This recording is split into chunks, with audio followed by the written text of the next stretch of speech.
दलितों के अंदर मुझे ऐसा बना रखा था जैसे सबसे बड़ा दलितों के अंदर विलन मैं ही हूँ। बहन जी की देन है कि मैं दलितों में घुस गया। तो मैंने उनसे कहा, उत्तर प्रदेश में जहां एक और चर्चा बसपा और कांग्रेस के अलायंस की हो रही है, चारों तरफ दबी आवाज में इस बात पर लोग बाग बहस कर रहे हैं कि क्या बसपा और कांग्रेस का अलायंस होगा, तो वहीं कांग्रेस के एक वरिष्ठ नेता ने बसपा को लेकर एक ऐसी टिप्पणी की है जिसके बाद अगर ये बयान मायावती सुन लेती हैं तो फिर कांग्रेस के साथ कभी अलायंस नहीं हो पाएगा।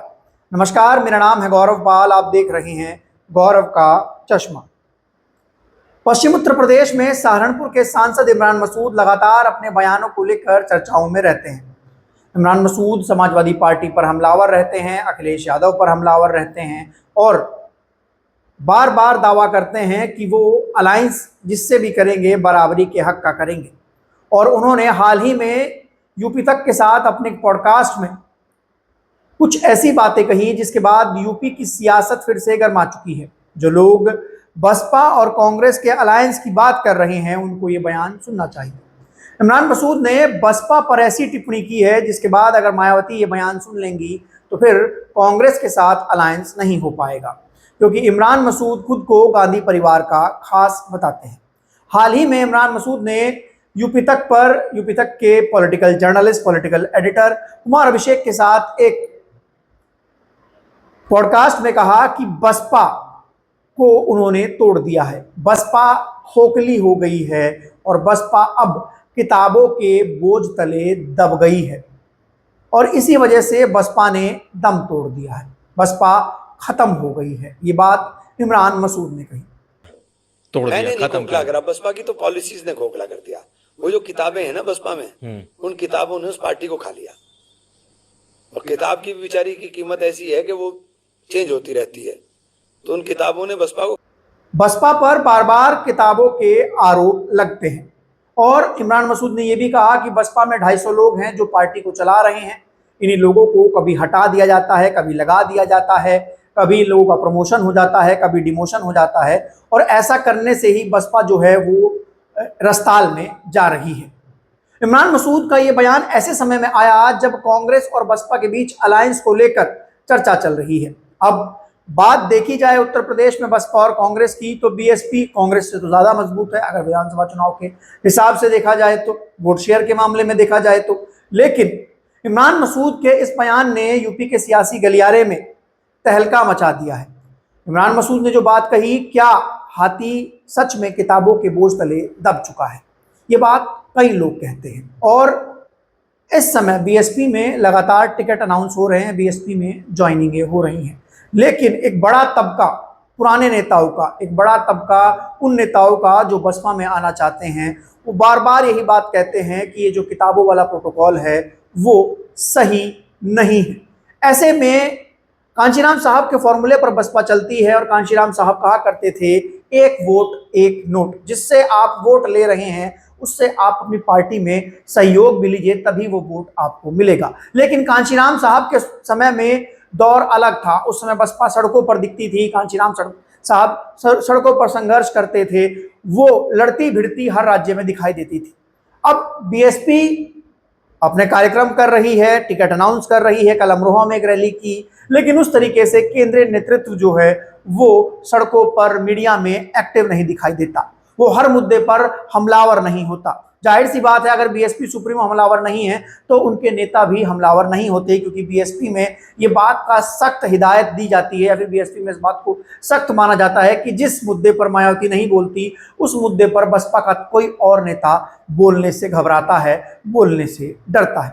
और यही वो कारण है कि बसपा जो है वो आम आदमी के भीतर अपनी लोकप्रियता कम करती जा रही है, खोती जा रही है और इसी वजह से लोग कहते हैं कि बसपा अब दिखाई नहीं देती। ये नोट वोट और किताब का कार्यक्रम तो मान्यवर कांशीराम साहब के समय से चलता आ रहा था, लेकिन उस समय कोई इसका विरोध नहीं करता था, क्योंकि उस समय बसपा लड़ती भिड़ती सड़कों पर झगड़ती दिखाई देती थी, आंदोलन करती दिखाई देती थी, मीडिया में दिखाई देती थी, मुद्दों पर सरकारों की आलोचना करती दिखाई देती थी। अब भी मीडिया में मुद्दों पर सरकारों की आलोचना होती है, लेकिन बहुत कम मामलों में।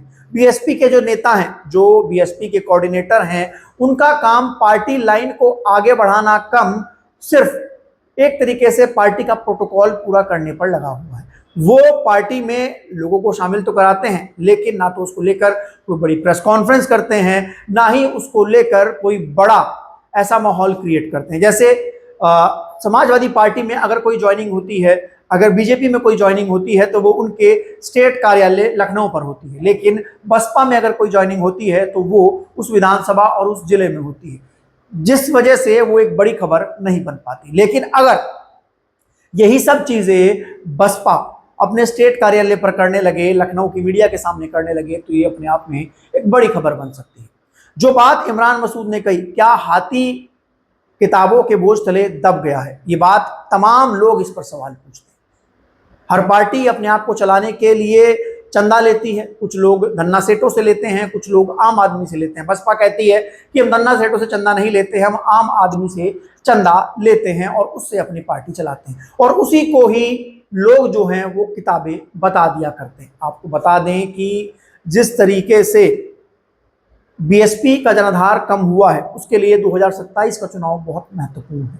और ऐसे में अगर कांग्रेस की ओर से इस तरीके का बयान आ रहा है तो कहीं ना कहीं इस बात को देखा जा सकता है कि शायद बसपा और कांग्रेस के बीच कोई किसी तरीके का अलायंस हो। हालांकि एक बात भी साफ है कि इमरान मसूद ने सपा के साथ अलायंस को लेकर बड़ा दावा ठोका है। उन्होंने कहा है अलायंस की बात जो होगी वो केंद्रीय नेतृत्व तय करेगा, लेकिन हम उत्तर प्रदेश में 170 सीटें लड़ेंगे। इमरान ने कहा कि हमने ए, बी और सी कैटेगरी में सीटों को डिवाइड किया हुआ है।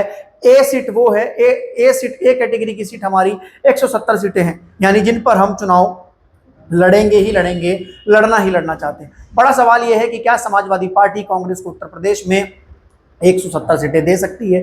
क्या कांग्रेस का वजूद उत्तर प्रदेश में 170 सीटों का है? और अब इस तरीके से बयानबाजी इमरान मसूद कर रहे हैं, बसपा को खोखला करने की बात कर रहे हैं, बसपा को खत्म करने की बात कह रहे हैं, किताबों की बात कह रहे हैं, 250 लोगों की बात कह रहे हैं जो बसपा को चला रहे हैं। उससे ये साफ एक इशारा मिल रहा है कि अगर इसी लाइन पर कांग्रेस रहती है तो फिर शायद बसपा और कांग्रेस के बीच कोई अलायंस हो सकता है। मैं आपको बता दूं दोस्तों कि बसपा का जो कोऑर्डिनेटर सिस्टम है, जो पदाधिकारी सिस्टम है, इससे बसपा के लोग भी नाराज रहते हैं, क्योंकि जिस तरीके से लगातार एक ही जिले में कई दिन के भीतर कोई हटा दिया जाता है, कोई लगा दिया जाता है। आज एक जिला अध्यक्ष आया, 10 दिन बाद उसको हटा दिया गया, 15 दिन बाद फिर उस दूसरे को लगा दिया गया। तो ऐसे में क्या होता है कि जो पार्टी को पसंद करने वाले लोग हैं, उनकी नेतृत्व में एक कमी झलकती है कि यार यहाँ पर तो एक नेतृत्व भी डिसाइड नहीं है, और ऐसे में जो लोग पार्टी ज्वाइन करना चाहते हैं वो लोग भी आने से कतराते हैं। हम लोग लगातार देखते हैं कि बसपा में निष्कासन और प्रमोशन का कार्यक्रम चलता रहता है। हालांकि बसपा अब ग्राउंड पर मजबूती दिखा रही है। कल अमरोहा में रैली हुई, उसके बाद 22 में बीकापुर में रैली है, उसके बाद अकबरपुर में रैली है, और लगातार कैंडिडेट अनाउंस हो रहे हैं। अब देखना यह है कि ये कैंडिडेट क्या समीकरण वाले कैंडिडेट हैं या फिर ये कैंडिडेट वैसे ही हैं जैसे हर बार दिए जाते हैं। हालांकि इस बार बीएसपी सुप्रीमो मायावती ने खुद कहा है कि समीकरण वाले कैंडिडेट्स को टिकट देना है, और अगर कोई भी कोऑर्डिनेटर, क्योंकि बसपा में जो ताकत कोऑर्डिनेटर के पास है वो किसी के पास नहीं है। मायावती भी उनका टिकट करती हैं जिनको कोऑर्डिनेटर ले जाकर मिलवाते हैं। अगर कोऑर्डिनेटर किसी ऐसे व्यक्ति को ले जाकर मिलवा रहे हैं जो डमी है, जो कहीं से मैनेज्ड है, तो फिर बहन जी भी कुछ नहीं कर सकती, क्योंकि बसपा में कोऑर्डिनेटर के पास सबसे बड़ी ताकत होती है। अब बसपा कितनी मजबूत है, कितनी कमजोर है, किताबों का कितना बोझ है, उसमें कोऑर्डिनेटर्स के ऊपर एक बड़ी जिम्मेदारी है। आपका इमरान मसूद के इस बयान पर क्या कहना है, आपकी क्या राय है, आप लोग कमेंट सेक्शन में लिखकर बता सकते हैं। तब तक के लिए चलते हैं, धन्यवाद, नमस्कार।